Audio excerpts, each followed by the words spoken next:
Hello everyone. Once again, welcome all of you guys the official YouTube channels of Engineers Career Group. So guys, आज नए notifications के साथ आपके सामने मिला हूं। हम बात करेंगे न्यू अपॉर्चुनिटी हमारे इंजीनियर्स के लिए कि न्यू अपॉर्चुनिटी क्या है। जी हाँ, आप देख रहे हैं आज न्यू अपॉर्चुनिटी आ चुका है, न्यू वैकेंसी आ चुका है हमारे इंजीनियर्स के लिए। ये बात करेंगे आज जो वैकेंसी आई है ये Maharashtra state electricity transmission corporation of India limited में, महाराष्ट्र स्टेट में ये वैकेंसी आई है, इलेक्ट्रिकल इंजीनियर की वैकेंसी है। देखते हैं इस वैकेंसी को डिटेल में।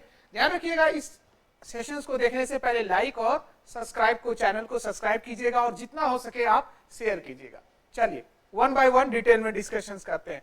गाइस, अगर हम बात करें इसमें असिस्टेंट इंजीनियर ट्रांसमिशंस में, अगर हम बात करें जो वैकेंसी आई है असिस्टेंट इंजीनियर ट्रांसमिशंस में, टोटल नंबर ऑफ जो वैकेंसी है 419, मतलब एक बहुत बड़ा फिगर है, बहुत बड़ा वैकेंसी आ चुका है जो आप यहां पर देख रहे हैं। 419 वैकेंसी, आप समझ सकते हो कितनी बड़ी वैकेंसी है, लार्ज नंबर ऑफ अपॉर्चुनिटी है हमारे इंजीनियर्स के लिए, ठीक है ना।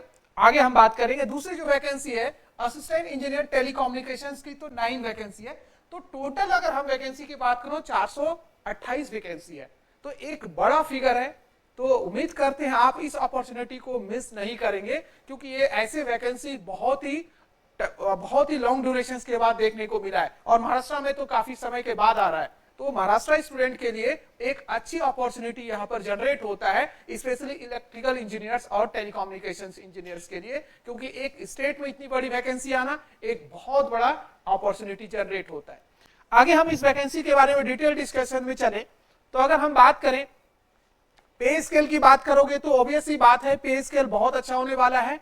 और पे स्केल्स में अगर हम यहां पर देखेंगे जो वैकेंसीज आप यहां पर देख सकते हो, पे स्केल मेंशन है तो यहां पर आप देख सकते हो। अगर हम बात करें कि क्या क्वालिफिकेशन चाहिए तो असिस्टेंट इंजीनियर ट्रांसमिशंस में, जिसमें 419 की वैकेंसी है, 419 वैकेंसी है, डिग्री चाहिए इलेक्ट्रिकल इंजीनियरिंग में।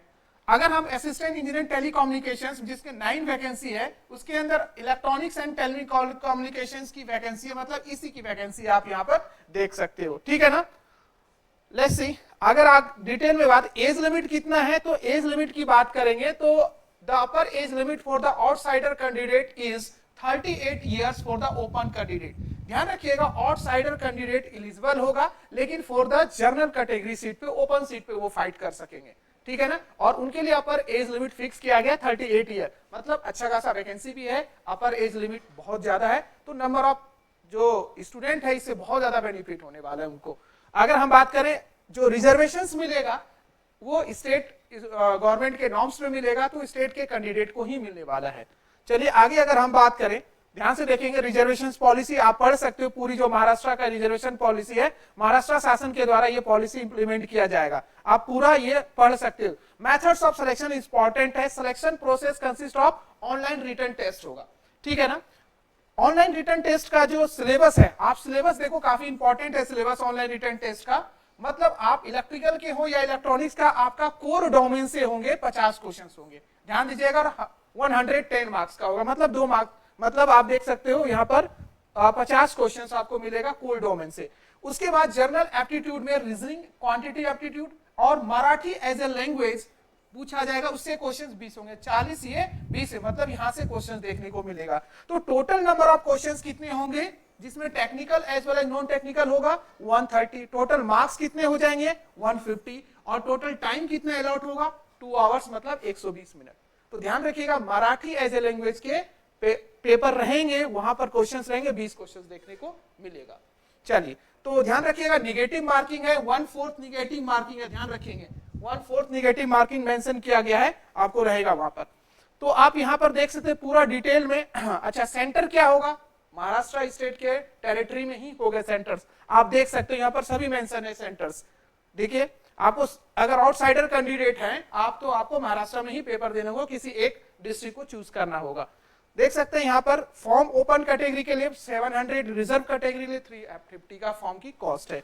तो ध्यान देंगे यहाँ पर सभी आपको मेंशन किया गया है, जॉब की सर्विस क्या होगी, किस तरह से पोस्टिंग होगी, इन सभी को आप डिटेल में रीड कर सकते हैं। मोस्टली नंबर ऑफ वैकेंसी कितनी थी, एज लिमिट क्या था और आपका सिलेक्शन प्रोसीजर क्या है, वो मैंने आपके सामने डिटेल में डिस्कशन किया। उम्मीद करते हैं आपको ये चीजें बिल्कुल समझ में आया होगा।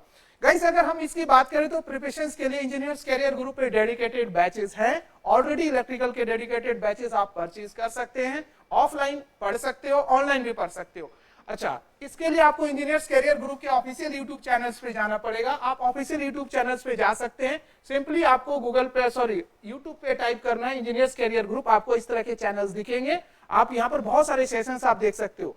एक हमारा सेशन है, जैसे कि आपको पता है हमारे इंजीनियर्स के लिए बहुत बड़ा वैकेंसी आने वाला है जिसका नाम है RRBJ, रेलवे रिक्रूटमेंट बोर्ड की बहुत बड़ी वैकेंसी है जो कि ऑल इंडिया लेवल पे है, ठीक है ना। 5 साल बाद आ रहा है तो लार्ज नंबर ऑफ वैकेंसीज है, 8-10 हजार वैकेंसी आने वाली है। उसके लिए हम 1 जुलाई को, आप देखोगे यहाँ पर सेशंस लगे हुए हैं, आप यहाँ पर लाइव सेशंस में जाके देखोगे 1 जुलाई को आप देख सकते हो, 1 जुलाई को आने वाला है हमारा रात के 8 बजे। तो ध्यान रखिएगा, आप इस नोट सब्सक्राइब कीजिए, शेयर कीजिए और 1 जुलाई को रात के 8 बजे मिलते हैं अपने इस लाइव सेशंस पे। सो फिलहाल के लिए थैंक यू।